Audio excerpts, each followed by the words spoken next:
That is James Mennie. He is over at the Montreal Gazette. Jim, I guess we'll start. Is this an actual headline, the political carnage of 2025, or just you? Yeah, it was in the Journal de Québec 3 days ago, and how perfect is that? But you know, Aaron, I got to tell you something. I don't often do this, but I just spent the past 5 minutes yelling at my radio as I was listening to your show. Because your last guest, you were talking about, people going in over their heads and piling up credit card debts. There was a time, maybe 10 years ago or so, I used to sit in as a host at CJAD, and around this time, or usually around this time of year as well, it was always a very pertinent subject in terms of spending. People were spending money for the holidays and this and that. I had a guest on, Brenda Shanahan. She wrote a column for the Gazette. She became a Liberal MP, actually. Here's the thing. The reason people are in over their heads, and this is the real scandal. Yes, you can blame the credit card companies. Yes, you can blame the banks or whatever. Most people, in Quebec at least, and I suspect in the rest of the country, most people who go through school don't have a clue about what a mortgage is. Don't have a clue about how a credit card. They can get one, but they have no clue how the credit card works. They have no idea. They're absolutely financially illiterate. They are spending money they don't have because they have bought into. And the thing is, no one's contradicted this. Right? They figure, well, I don't have to pay right away. I'll just pay later. And they don't realize they spend as much time, of course, looking at the details of the credit card agreement as they do the terms and conditions of the video game they just bought, right? And they don't realize that that's being charged like a zillion percent if they don't cover their monthly minimum. So this is why. And what made me so angry, Aaron, is that nothing has changed. It's been 10 years at least, and nothing has changed. I mean, it's so obvious. It's something that should be added to every curriculum in every school in Quebec, and it is not, okay? I mean, I'm sure you can learn all kinds of things about self-awareness, but how money works, forget about it. And I don't know why that is, because, I mean, really, the government's not much of an example, because if I was running the equivalent of a $17 billion deficit, I would probably be in jail right now. But all that said, it's just so infuriating to hear this story over and over and over again. It is something that really, it's the government's responsibility to deal with if you want to have people who, if nothing else, to have people who can afford to pay their taxes, Aaron. It would be nice if they knew how money works. It's funny, Jim. We've talked about this in the past as well, about the curriculum, and I agree with you wholeheartedly. I mean, the fact that we don't teach anyone this stuff and just hope that by osmosis, as they continue to, get older, or maybe talk to their parents, they'll eventually figure it out. It's a huge oversight, I think. But I just think, as you're talking, we should find the guy who came up with the term of buy now, pay later, and basically hang him. Yeah. Because, for people, especially, and I understand, you have to buy what you have to buy and you want to spend the money. Yeah. But to make it that easy to buy something, I think that's what's turned out to really be the big problem here. Well, I mean, there's two arguments there. One is that, maybe it's incumbent on somebody to understand that you can't spend money you don't have. Well, sure. Well, I'm just saying. And you know what? I got to tell you, because just long before I knew what a mortgage was or whatever, I knew how to play poker. So you understood right then, you can't spend money you don't have, my friend. But the other thing is, the guy who invented buy now, pay later, you want to find the guy? You can't. You know why? Because he's bought himself with his own planet with all the money he made. So you know what? I mean, dream on, but this is it. In the meantime, the damage is done. People think you can actually do that. The real expression is, buy now, pay way more. Yeah, exactly. You want to get into that? That's fine. That's up to you. But please. In the end, there's also something called personal responsibility. By the way, I just want to mention too, when the gentleman we had on was talking about the fact that I said, we've been dealing with this, as you're saying now, forever, right? This is just the way things are. But he was right. I forgot about that. When we had layaway plans, right? Oh, God, you didn't have instant gratification. Yeah. You paid a little bit till you could afford to buy that thing, and then you got it. So I guess the reaction was completely different then. Mm-hmm. Now it's, I want it now, I'm getting it now, and the hell with what it has to cost. I'll worry about that later. And that's why we find ourselves in this. I remember when I was a little guy going with my mom. She'd be making the payments on the layaway plan. God knows what it was. But you know what? You still got that gratification once you got the damn thing. Yeah. But the fact is, as you say, we got to have it now. It's just been exacerbated by the whole experience of being online, because you've got to have the instant gratification. But that said, you're also getting the instant debt, and that stuff is for real. Look, that stuff is for real. And, We'll move on and talk about a couple of other things in the news. I'm curious, did you happen to catch the gentleman talking about this rule that they want to put in for schools with, measuring slopes on snow forts for 25 degrees and having people out there, kids wearing helmets now to have to go down? Did you see that story last week? Yeah, between grade 3 and grade 6, I did 3 tours of duty on snow hills. Right, you're talking to the guy because it used to be the rules are simple, right? The biggest guys would get, and they take the little guys and they throw them off like baggage from the top of the thing. And you're talking to a guy who actually managed to convince a bunch of guys you make 3 snowballs, okay? And then you wait.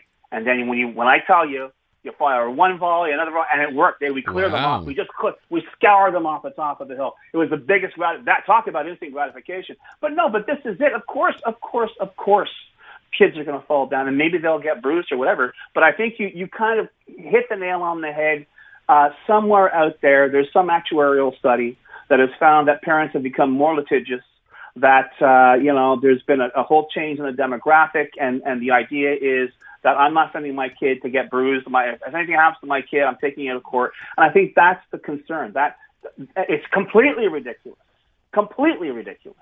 I mean, why not ban snowballs? Why not ban any kind of physical contact? Because you are running a risk. It's an inherent risk. But this is where we are, Aaron. This is the world that we live in, and we can laugh at it. But I was about to say it's one step forward. In fact, it's one step back on this road to absolute blandness that we seem to be embracing so wholeheartely that people will grow up and when they're talking about their childhood, they'll go, man, big deal.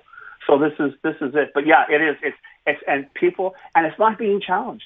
People, I guess, are too busy or too distracted. Well, but no, it is being challenged. You heard someone representing some school boards saying they're not buying into this, and that's fine. So but then the Minister of Education turns around and says, you know what? If you get held liable, we're not going to bail you out.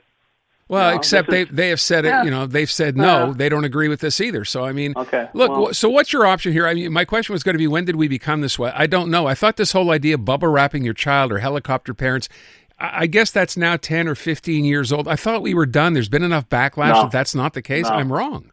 No.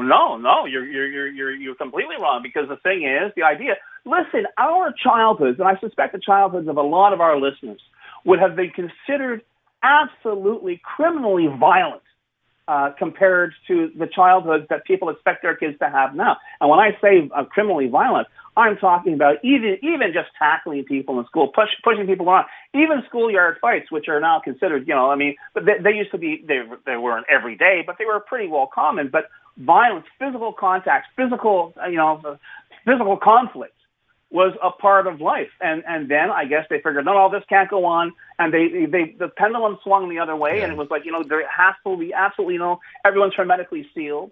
And I think part of it was indeed to avoid litigation. But I think the other part as well was this idea that, everything is a threat. Of course, everything's a threat. But that's why you go through life and you learn and you learn not to stick your finger in the socket and, whatever. And life goes on. But and to a certain extent, as far as I'm concerned, you're shortchanging kids, because in the end, the judgment they're going to need, that split-second judgment they're going to need perhaps at some point in their life, is not going to be there when they need to react to perhaps physical violence or physical contact or just conflict. A lot of conflict all at once. Sure. If you're not prepared to deal with that, well, you're kind of you're literally on your own. Well, it's not the real world. The real world is you're going to run into that, right? When you're not mollycoddled anymore, you'll have that. Yeah, but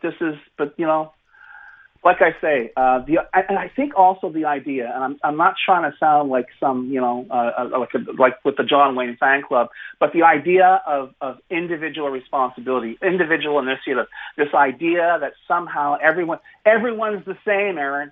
Everyone is the same. It's like, and that was the punchline. It used to be everyone is equal, which I thought was okay. That makes sense. But no, everyone's the same now. So I guess that's where we're headed. I don't know. I thought we were, as I said, I thought the backlash was severe enough that when we, even you go further back to when we were talking about participation medals, Jim, remember? And we thought, we all realized how silly that is. We're not going to keep doing this, but here we are. We're still doing this kind of stuff. So I don't know what it's going to take to change the zeitgeist, but it's not happening. So no, it's not. But this is the problem. It's not going to be changed. In fact, I hate to say it, but it's probably going to get worse, more severe. They'll be piling on more bubble wrap, buddy. And you know what? Not just on kids, on our sensibilities, on everything. Yeah. Everyone now. I mean, you can look all your life for love. You can look for success. You can look for self awareness. But the one thing you will never, ever not be able to find is offense, especially in this society. There's always somebody who gets offended about something. I'm sure there are people listening to us right now who are offended by the very way we're talking about the 21st century. But you know what? Too bad. So sad, All right, we shall see. I want to get your take on one other story. I was going to talk about this, and I haven't done it yet. Did you see the story? I'm laughing only because I can't believe it. The Montreal man who had $2 million seized from his home, but he hasn't been charged with anything. Yeah, it's insane. Well, crazy story.